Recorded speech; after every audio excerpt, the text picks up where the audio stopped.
Une feuille de route impressionnante. Un curriculum vitae aussi long que le pont de la Confédération.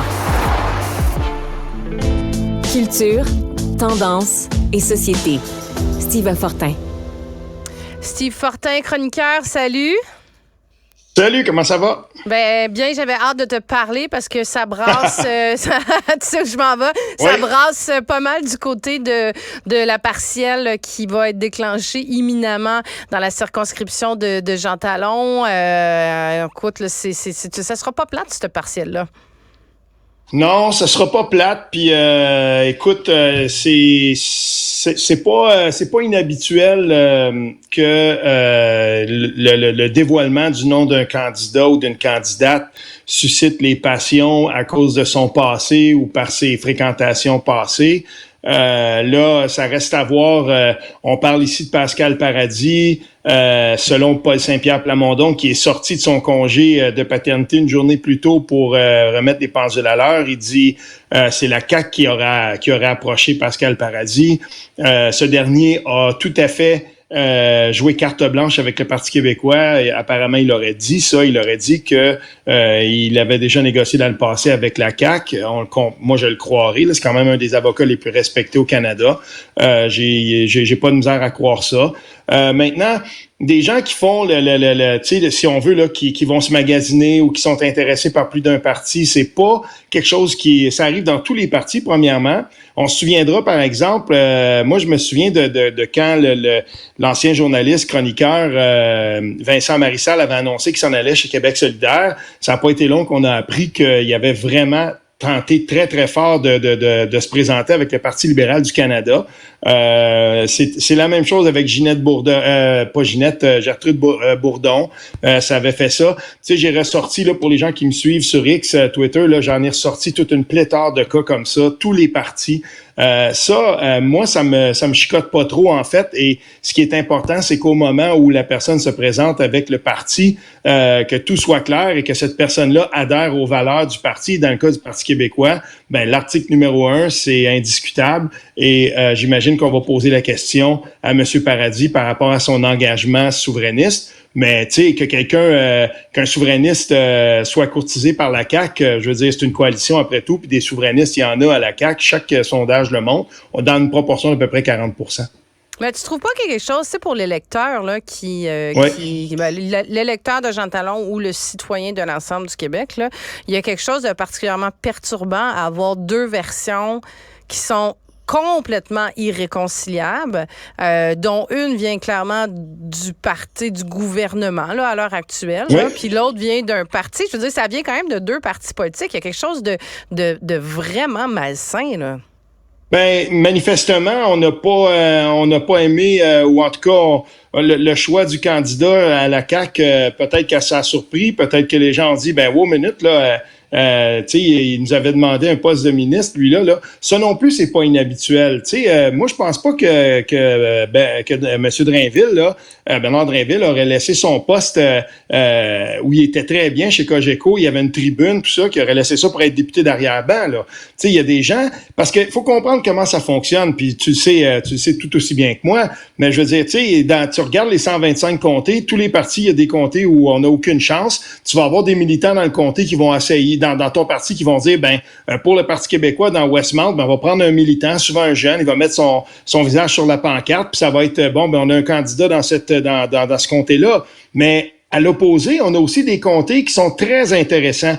Et chaque parti va aborder des candidats potentiels en disant, ce comté-là, je pourrais te le garder, soit c'est un comté sûr ou quasi sûr, parce que ça existe presque plus, mais tu sais, c'est un comté sûr. Puis, dans certains cas, j'imagine même qu'on promet des chaises de ministre à certaines personnes qui pourraient laisser des situations beaucoup plus intéressantes socialement, financièrement pour aller à l'Assemblée nationale. Fait que ça, de ce côté-là, ces négociations-là, elles existent. On peut aussi parfois, quand une personne est défaite, on l'a vu, le Parti libéral a accusé la CAQ, par exemple, dans le cas de Caroline Saint-Hilaire, on a dit, vous l'avez nommé à un poste de représentation internationale parce qu'elle avait perdu, parce que le deal avait été fait avant et tout ça. C'est ce genre d'accusation-là existe. Dans le cas de Pascal Paradis, je pense pas qu'on va jusque-là. Si par exemple, lui a dit, moi, je suis pas intéressé à m'en aller à l'Assemblée nationale comme député d'arrière-ban, s'il y a un poste de ministre pour moi dans mon secteur, je suis prêt à considérer le tout. Je veux dire, faut regarder ce qu'il laisse derrière aussi, là. Mais tu trouves pas encore là, tu sais, je veux dire, c'est perturbant que ces échanges-là se retrouvent sur la place publique. Oh ouais, tu sais, je pense que s'il y a vraiment eu des discussions avec la CAQ, bon, tu sais, c'est de bonne guerre là, que ce soit mis sur la place publique quand un candidat a magasiné ou pas. Puis là, je dis pas qu'il a magasiné parce que de toute évidence, ce que dit le PQ, c'est que ce n'est absolument pas le cas et qu'il a simplement répondu à l'appel du premier ministre qui lui a dit « Je veux te rencontrer, puis je veux avoir une discussion avec toi. » Puis écoute, tu sais, je veux dire, quand le PM t'appelle, si tu as l'intention de servir ta société, je veux dire, je le blâmerai pas d'avoir écouté puis de s'être rendu disponible pour la discussion non plus. Mais tu sais, le fait que tout ça se retrouve dans la place publique, tu penses que ça va nuire à Pascal Paradis? Ou que ça va... Parce que c'était vraiment, vraiment comme pas une bonne image de lui, là. Mais là, est-ce qu'avec la version qui est donnée par Paul Saint-Pierre Plamondon qui attaque directement la CAQ, est-ce que ça va pas venir leur donner du gaz? En tout cas, une chose est certaine, c'est que chacun des partis va devoir s'expliquer. On verra demain, il y aura la présentation comme prévu de ce candidat-là. Je pense que c'est le bon move, c'est la bonne façon de réagir de Paul Saint-Pierre Plamondon, de dire, il nous l'avait dit, on l'a choisi en le sachant. Comme ça, on met ça de côté, puis on dit, nous, on allait de toute façon de l'avant avec ce candidat-là.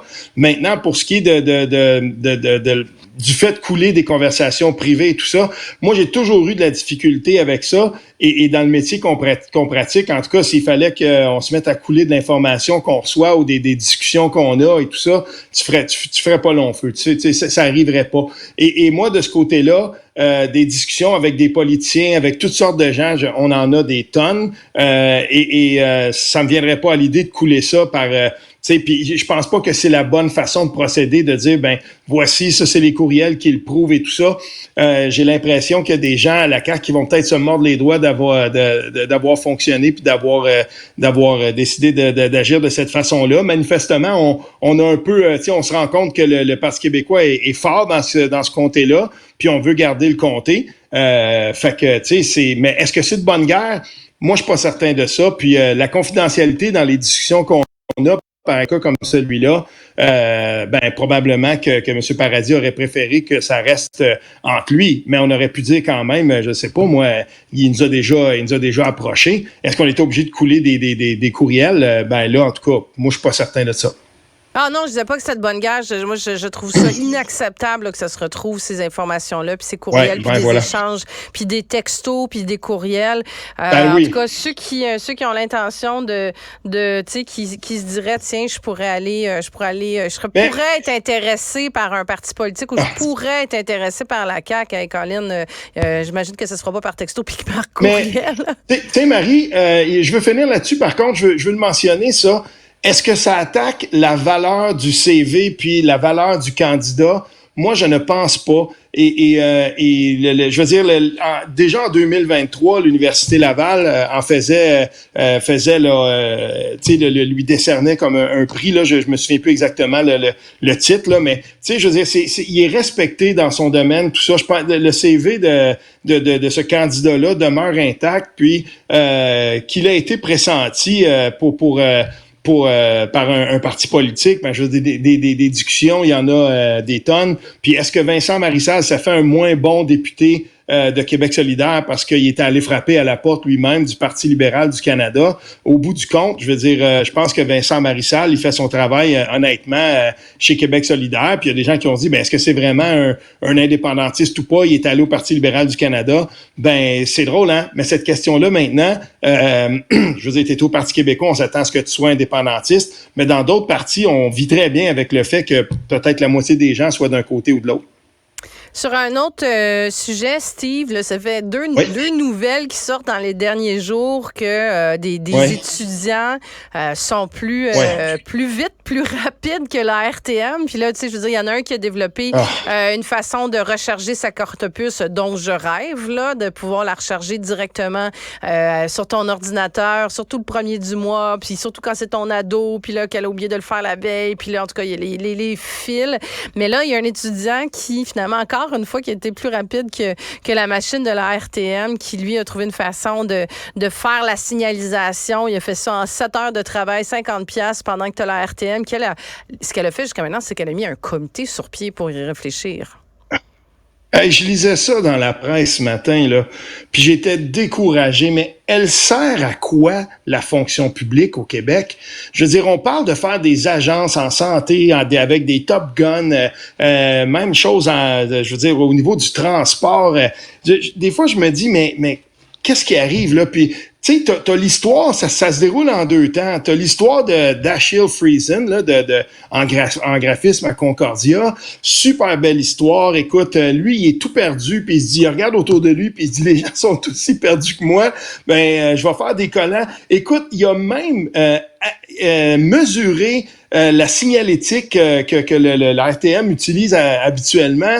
Il a fait un travail absolument phénoménal. Moi, je me dis, écoutez, là, prenez-les, laissez faire le groupe, tout ça, puis parce qu'on le voit, hein, t'as l'histoire du jeune, super belle histoire, je veux dire, c'est super bien fait, il rend service à tout le monde en faisant ça, parce que les besoins sont maintenant, la rentrée c'est commencé.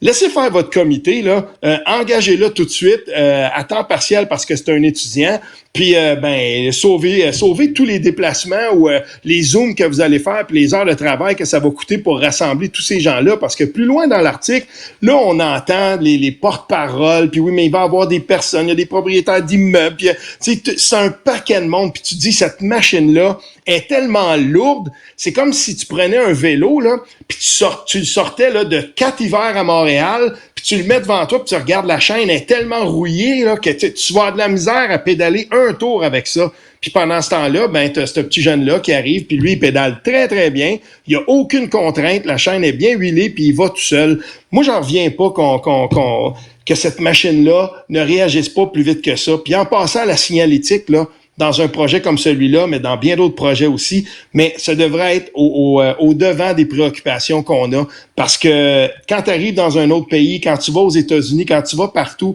puis tu prends les transports en commun, la qualité de la signalétique, là, ça va faire que tu vas avoir une pas mal plus belle expérience. Puis c'est la même chose quand tu vas d'un parc d'attractions ou tu t'en vas faire de la randonnée dans des sentiers. C'est super important, la signalétique dans un projet comme ça. Ah, tu sais, si tu veux être sûr que quelque chose prenne du temps, là, c'est ça. Tu sais, ça, c'est nos grosses organisations. Fais des comités, mets du monde autour de la table, mets bien du monde autour de la table, avec un organigramme, avec 12 étapes pour faire l'approuver. Puis, tu sais, c'est interminable. Comme tu dis, lui, le jeune, il a fait ça, bing, bang, boom, en 7 heures dans son salon, tu sais. Tu sais, la réponse, le cas du lien entre le REM et le métro est particulier puisque celui-ci implique plusieurs parties prenantes et des considérations patrimoniales. Ça remonte jusqu'à Parc Canada. Puis tu lis ça, là, puis tu dis, puis là, il y a les propriétaires de buildings, tout ça.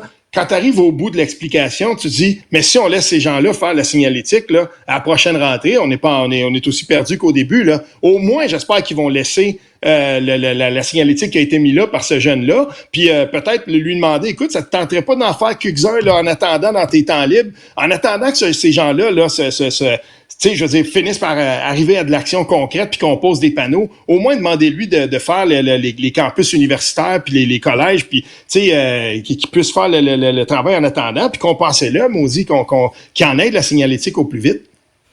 Sur ces paroles, Steve Fortin, merci beaucoup. Salut, à demain. Ne ratez plus rien. Tout ce que vous venez d'entendre est disponible sur l'application Cube ou le site cuberadio.ca.